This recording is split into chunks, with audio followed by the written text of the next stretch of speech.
This is the Tree of Life, Season 13, Chapter 7. In this episode, we will be situating social intersections within resonant cavities. To start out, if you imagine that an individual usually exists within several orders, 5 or more, of resonant cavities, corresponding to each bodily rhythm or cycle. Where these cycles each have 2 phases corresponding to chiral hybrid structures, describing the impulses of affirmation and negation corresponding to each particular phase.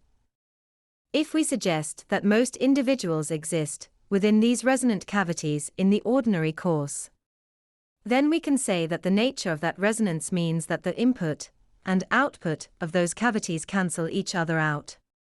From this we can say that when an individual interacts with another individual within resonant cavities, the result is that path parsimony for one is the same as that corresponding to the conjoined space.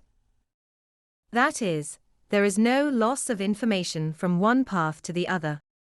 The alternative being a non-resonant cavity, such as described by intersections which produce infinite recursion, displacement mirroring, or structural adjustments of any kind. Now, when an individual exists in a non-resonant cavity, the result is a kind of wobble within their path. This wobble results in extension of the phase corresponding to a rhythm, because they are non-resonant. If we reconceptualize infinite recursion as a mismatch of input and output corresponding to an intersection for 2 actors, then we can see it results from excessive lawsiness within the cavity.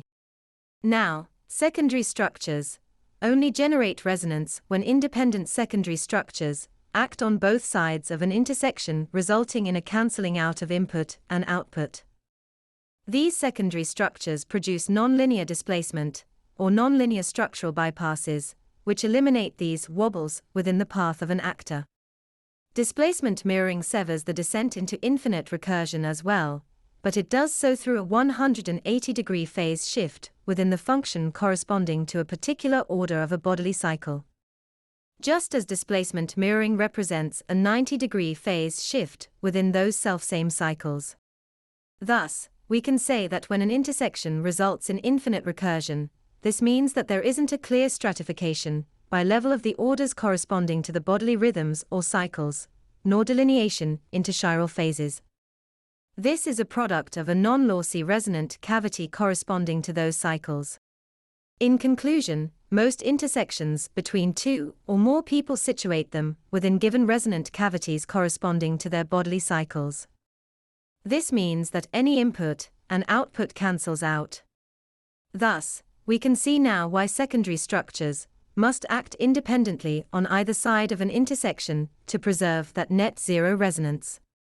We can also see that infinite recursion, structural adjustments, and non-linear displacement events are only realizable when an individual is not directly situate within a resonant cavity describing a given order of cycle. Let me put it this way. Imagine that most people spend all their lives situated within predictable patterns created by the 5+ orders of cycle. These patterns cancel out the adjustments which produce mismatch between path parsimony and the conjoined space.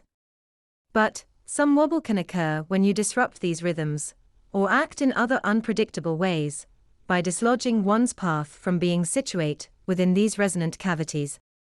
That's the end of the podcast for today.